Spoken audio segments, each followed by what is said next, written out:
So, Mark, 'tis the season. The sphere of cheer has arrived. The sphere of fear is gone. It's a whole new day. Mark? Mark?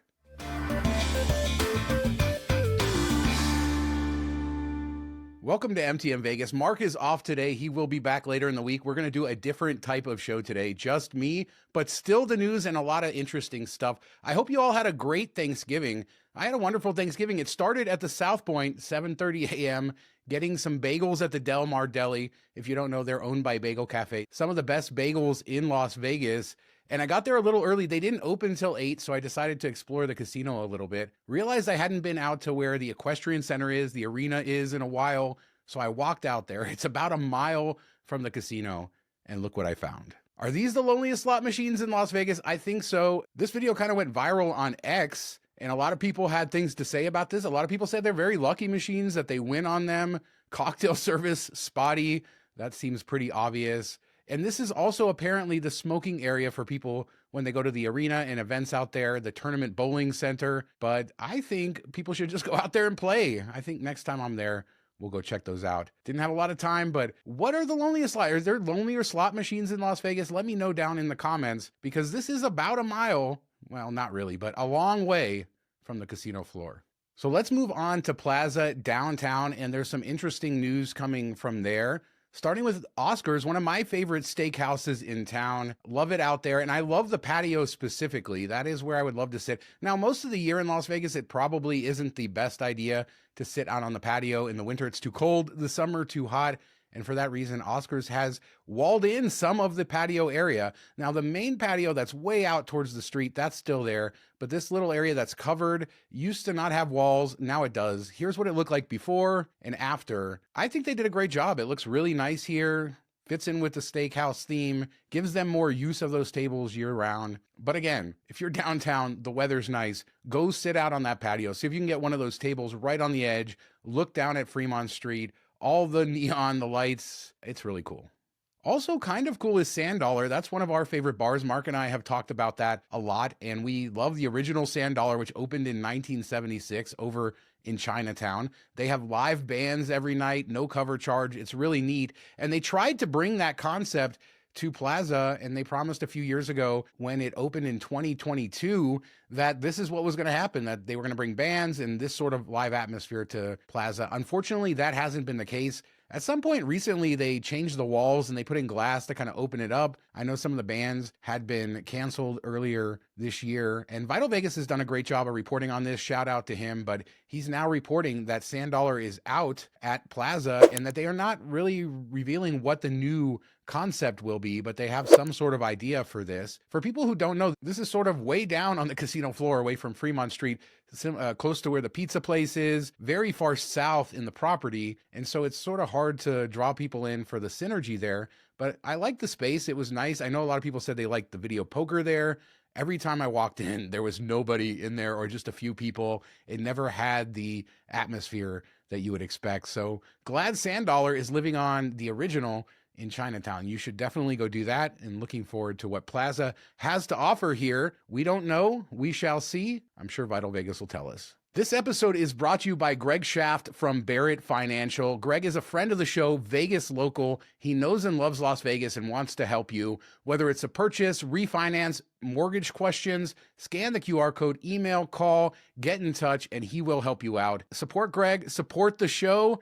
Thanks to him for sponsoring this episode. So there was a big kerfuffle this week with Cosmo's room service, and this is another one of those cases where a room service bill goes viral. And this was specifically because of not only the prices, but then the $10 charge for nice cutlery, the service charge added on to the bill, also a gratuity added on to the bill, and what was an $89 bill, or really $79 worth of food, turned in to $142. Now, I went to their website to try to recreate this morning, and I can't really make this up. The prices have actually gone up on the items. So the breakfast, I think the American breakfast went up from $40 to $44.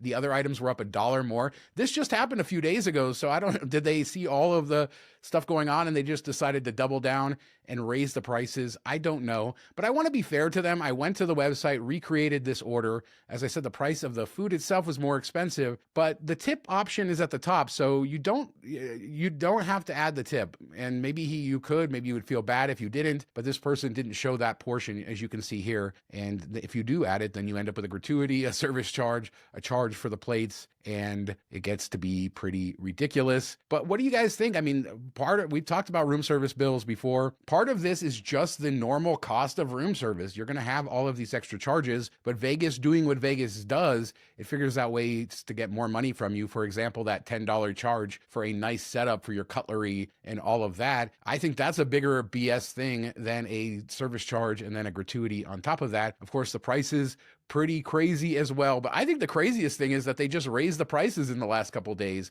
Maybe it's just something that changes every day based on demand.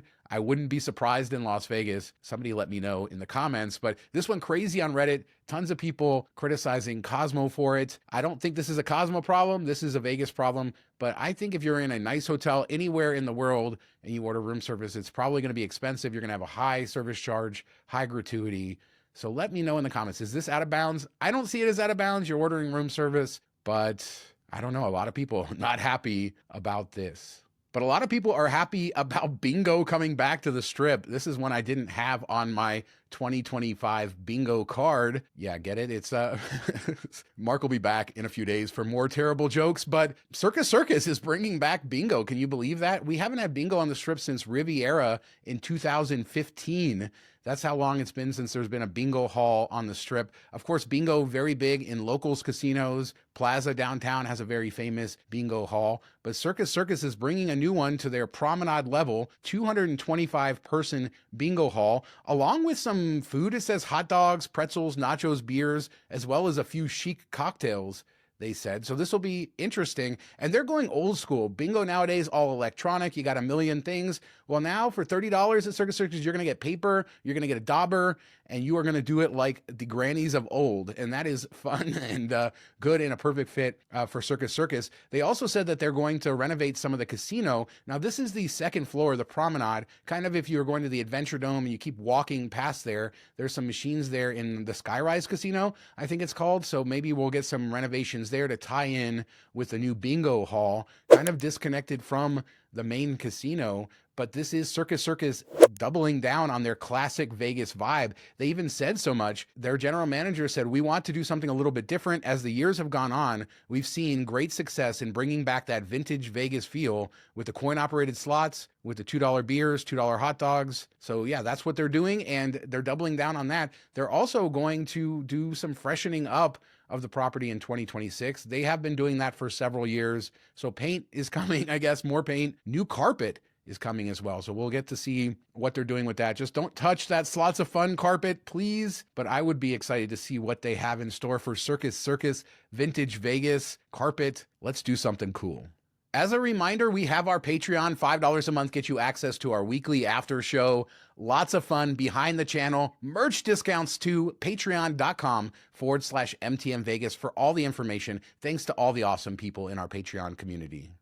We talk food halls a lot on MTM Vegas, mainly because over the last few years, we went from having almost none of them to a million of them. Of course, we had food courts before, so that's the age-old debate. What is a food hall versus a food court? Well, Red Rock, I don't know what Red Rock has. I'd probably call it a food court. And one of the things Station Casinos has done, and we talked about this with a pizza recently, is trying to bring in unique providers. But they have some legacy providers there, like Fatburger over at Red Rock, and they're kicking them out. And they will be gone as of January 12th. And they are bringing in With Love Always, which is a local smash burger brand with one location way up in Centennial Hills. I think they're building another location down in the Southwest, but their third location at Red Rock will be coming soon. So partnering with a local business, Fatburger is okay, but I think getting rid of a national chain, moving into something local, I think this is a good move. I've heard really good things. If you know With Love Always, or if you've heard about it, it's probably because it's been very viral on social media. They have had very good and very successful paid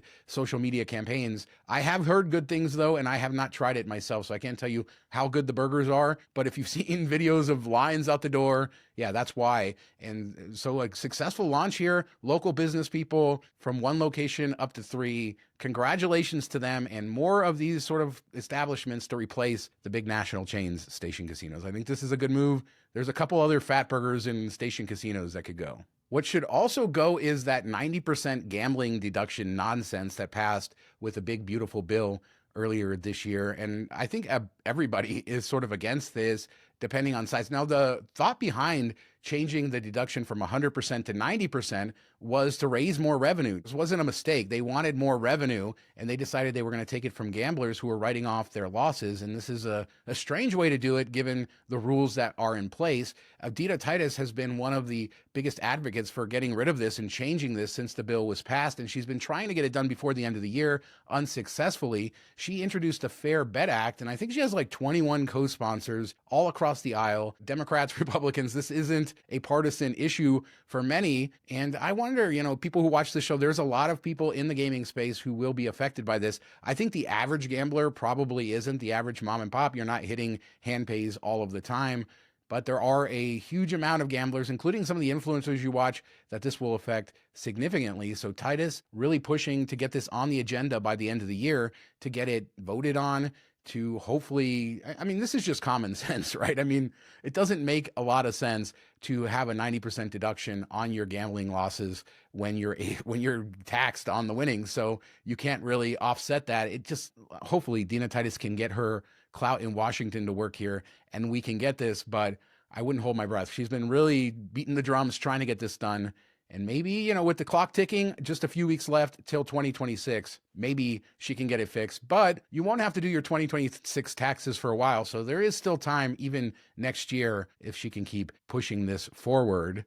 But what about the $1,200 to $2,000 hand pay? That also came out of the big, beautiful bill. And there has been a little confusion about this. We haven't heard a lot. Some experts say it's not changing. Other experts say it is. Consensus seems to be that this is changing, that the law did change this, but the IRS has not provided a ton of guidance about what's going to happen. I had talked previously about how Adam over at El Cortez talked about how they are going to do this and switch over the machines. Basically, they have to go machine to machine to change this. And so it would happen after midnight, and then it would be a process where the employees went in and did this. We haven't heard a follow-up from El Cortez, but Vital Vegas is reporting, quote, casinos are in limbo without an official IRS decision about the increase in the taxable threshold for jackpots. Circa, the D, and Golden Gate are the only confirmed casinos implementing the switch on New Year's Eve. Machines may still lock up at $1,200, but no W2G up to $2,000. So that whole locking up at $1,200, that really has to do with changing the machines over.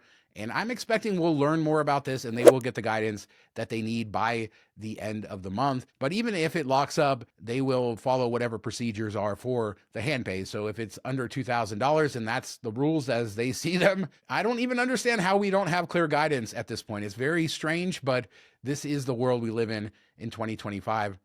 But just know, this is actually good news. So the 90% deduction probably doesn't affect most of you, but this will actually affect many of you. Everybody, we all want to hit a $1,500, $1,800 jackpot, and nobody wants to pay the man.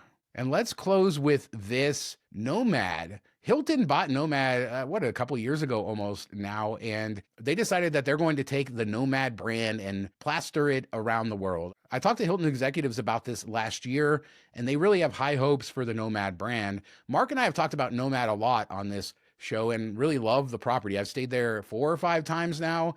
I don't really love the rooms at Park MGM, but I do love NoMad, the bathtubs in the room, the finishings, everything else going on there. I have been a fan. But when Hilton bought them, they said this deal with MGM is not going to happen. This will not stay a NoMad. Maybe that has to do with MGM's Marriott partnership.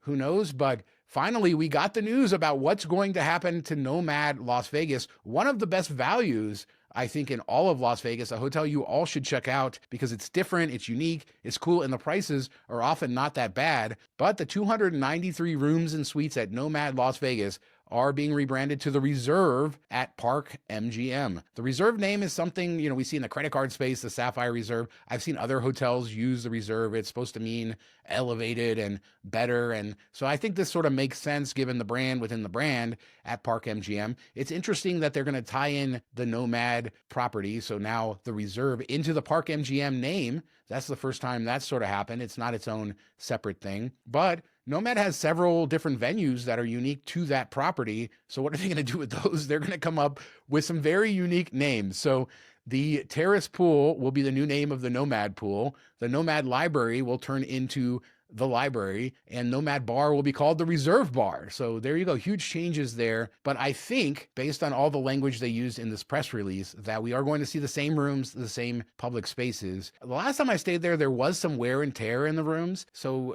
maybe they need to do some freshening up. I don't know, but it doesn't seem like that's the case. So if you like those room designs, you like that decor, and you like the private entrance, everything that goes with it, the smoke-free casino, this is a new elevated option, or a rebranded elevated option. Not really new. NoMad, the Reserve, this is what we do. But I think we were surprised when Delano became W before this rebrand happened. But I don't know what the economics were of that or the politics of that. But NoMad will also be joining Marriott as well when they does this change in January. They will be under the Autograph Collection. Not a surprise there. Independent properties in the Autograph Collection. So you will have your independent Reserve at Park MGM. Still get your bathtubs in your rooms. No smoking in the casino. And Marriott Bonvoy points as well. So all in all, a good thing. This brings MGM's portfolio fully modernized, I think, now in 2025. We had a couple of shakeups with the W Las Vegas, the Delano. We knew this rebranding was going to happen.